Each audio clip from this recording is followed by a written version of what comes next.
2015년 6월 미국 최고 수준의 보안 등급을 자랑하던 뉴욕 덴모라 클린턴 교도소에서 2명의 1급 살인범이 탈옥하는 사건이 벌어집니다. 오늘 소개해드릴 드라마 이스케이프 앳 덴모라는 앞에서 말한 2015년 클린턴 교도소 탈옥 사건을 드라마로 만든 작품입니다. 클린턴 교도소 탈옥 사건이 기존의 다른 탈옥 사건과 다른 점이 있다면 이 사건은 교도소 내 재소자와 교도관 사이에 만연한 불법 행위를 탈옥범이 적극적으로 이용해 탈옥에 성공했다는 점입니다. 스웨트는 경찰을 살해한 죄로 종신형을 선고받은 재소자입니다. 딸과 와이프가 있는 스웨트는 수감 중인 클린턴 교도소가 가족이 있는 곳과 너무 멀어서 가족이 면회 오기가 더 편한 교도소로 이감 신청을 하기 위해 모범수 생활과 교도 작업에 최선을 다하고 있습니다. 그리고 스웨트의 옆방을 쓰고 있는 맷은 자신을 괴롭히던 직장 상사를 살해하고 토막까지 내어버린 잔인한 범죄자입니다. Look into my eyes and tell me you believe that.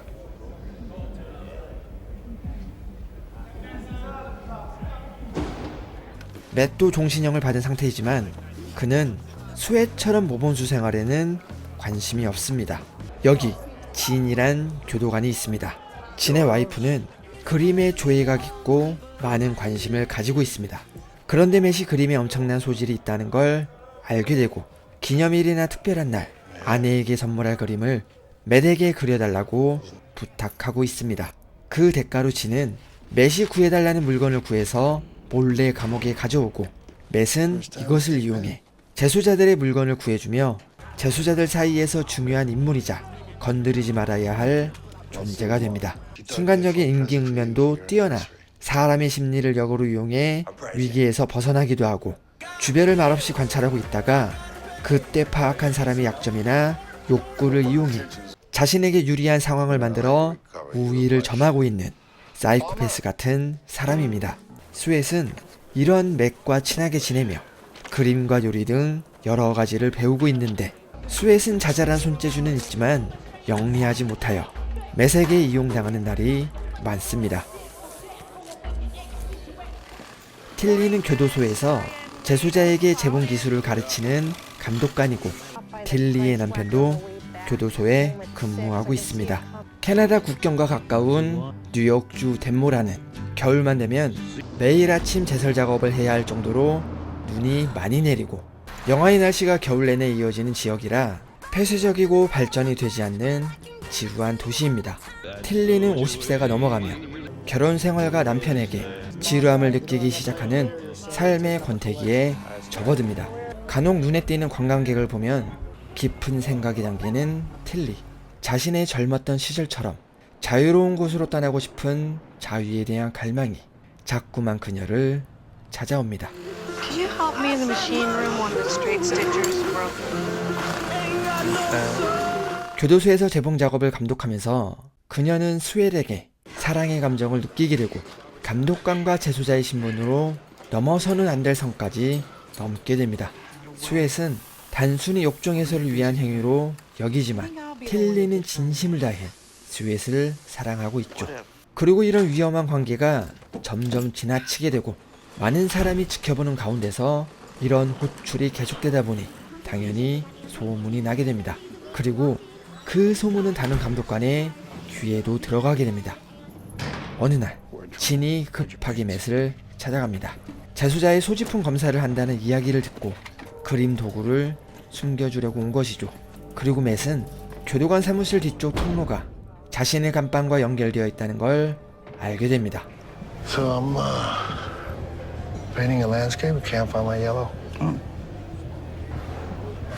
I think it's back there. 다음 날 맷은 다시 한번 그 통로에 갔다가 옆방인 스웨트의 방과도 연결되어 있다는 걸 확인합니다. 조심스럽게 탈옥에 대해 이야기하는 두 사람. 어차피 종신형을 선고받은 맷은 사형이 폐지된 미국의 교도소에서 무슨 일을 하든 아쉬울 게 없는 입장입니다. 하지만 스웨트는 가족과 가까운 교도소로 이감할 계획이 있기 때문에 맷의 이야기를 무시해버립니다. 어느 날 틸리의 상사가 작업실을 찾아옵니다. 자꾸만 생산량이 떨어지고 틸리와 스웨트의 안 좋은 소문을 듣기는 했지만 무시하고 있었는데 사실관계가 정확하게 적혀있는 익명의 제보를 받고 스웨트를 다른 작업실로 옮겨버립니다. 스웨트에게 사랑을 감정을 느끼고 있던 틸리는 망연자실하게 됩니다. 사실 틸리가 스웨트에게 정신이 팔려 관리를 소홀히 한 건 사실입니다. 다른 재수자들은 신경 써주지도 않고 무시하던 틸리. 그동안은 스웨트이 재봉실의 반장이어서 그나마 재수자들이 동료인 스웨트를 통해 틸리의 지시를 따랐지만 이제 스웨트이 없으니 아무도 틸리의 말을 들을 리 없습니다. 상급 감독관이 나타나면 일하는 척하지만 사라지면 틸리가 앞에 있는데도 바로 농땡이를 피웁니다. 안 그래도 대부분이 살인을 몇 번씩 한 흉악범이기에 그들에게 화를 낼 수도 없습니다.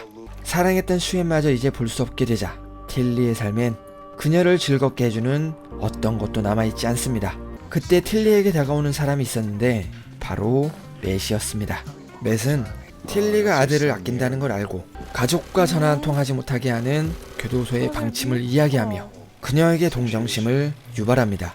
가족이 이사가지 않고 멕시코에 잘 살고 있는지 딸에게 안부만 전해달라는 맷.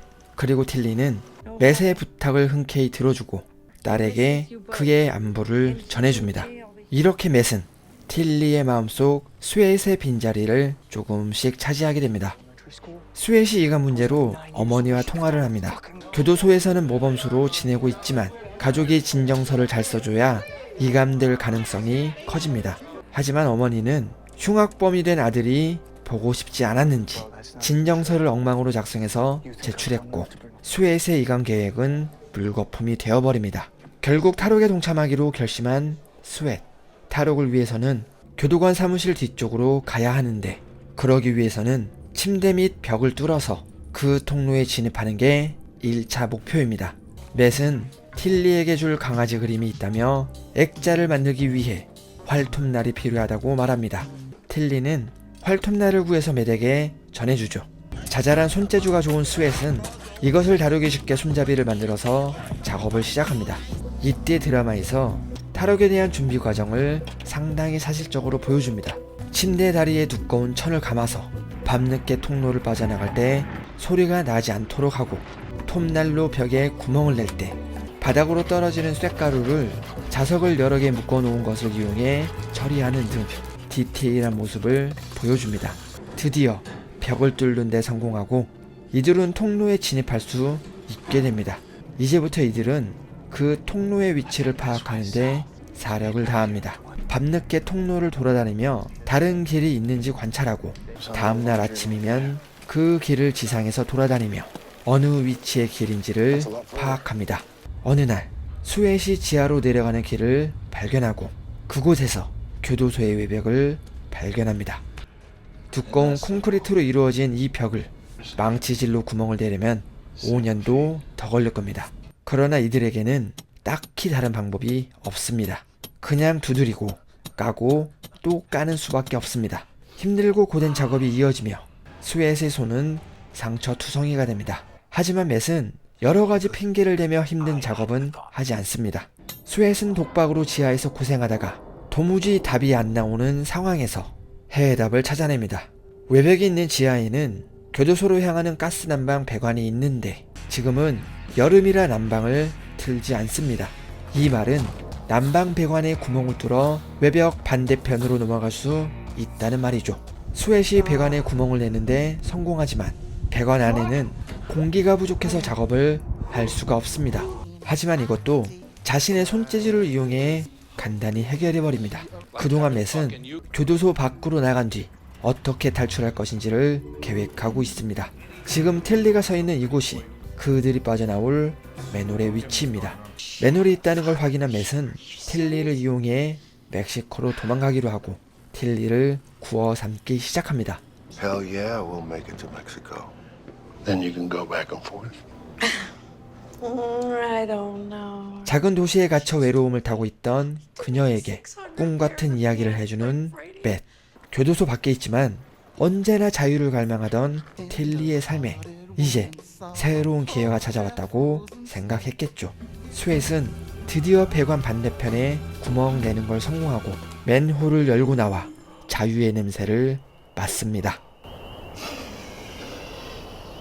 오늘 소개해드린 드라마 이스케이프 앳 덴모라는 트로픽 선더와 청춘 스케치 등을 연출한 벤 스틸러가 7개의 에피소드를 모두 연출했습니다. 벤 스틸러는 배우로도 유명한데 박물관은 살아있다와 스타스키와 허치 등에도 출연했습니다. 그리고 이 드라마는 출연 배우의 라인업이 어마어마합니다. 아카데미상을 수상한 배우가 무려 2명이나 출연합니다. 시카리오와 유주얼 서스펙스, 그리고 트래픽에 출연한 베니시오 델 토로가 맷을 연기했고, 보드워크 엠파이어, CSI 과학수사대, 보이후드 등에 출연한 패트리샤 아켓이 틸리를 연기합니다. 지금 같은 시기에서 보면 이번 탈옥 사건에서 가장 선정적으로 소비되는 여성의 역할인데, 그녀가 이런 선택을 할 수밖에 없는 이유를 충분히 설명해주는 서사와 완벽한 연기로 시청자를 설득합니다. 한편으론 그녀의 행동 하나하나가 얄밉기도 하지만 드라마를 완주하고 나면 가장 기억에 남는 것이 패트리샤 아켓의 연기입니다. 그리고 당연히 델토로의 연기도 장면마다 감탄이 한숨처럼 터져나오죠. 또 다른 탈옥수를 연기한 폴 데이노와 감시관 역의 보니 헌트도 골든 글러브 등 수많은 상을 수상한 연기파 배우입니다. 처음 벤 스틸러가 델토로에게 각본을 전달했을 때 팩트로만 각본을 작성해야 수락하겠다며 출연을 거절했다고 합니다. 나중에 사건에 대한 정확한 사실관계가 밝혀지고 기존의 감옥 탈출 장르에 만연한 교도소 내 조직 간의 파벌 싸움이나 신참을 괴롭히는 게이 재소자, 그리고 흉악한 인종차별, 교도관 같은 클리셰를 걷어낸 담백한 스토리를 보고 출연하기로 결심했다고 합니다. 진한 밀도로 담백하게 진행되는 드라마라서 시청하기 시작하면 정신을 못 차릴 정도로 드라마에 빠져들게 됩니다. 그리고 이렇게 뛰어난 미드를 7월에 왓챠 플레이에서 론칭한다고 하니 조금만 기다리셨다가 왓챠 플레이에서 꼭 감상하시기 바랍니다. 오늘 소개해드린 내용이 전부가 아닙니다. 중간중간에 피를 말리게 하는 사건도 있고 뒤통수가 얼얼해지는 사건도 있으니 꼭 시청하시길 바랍니다.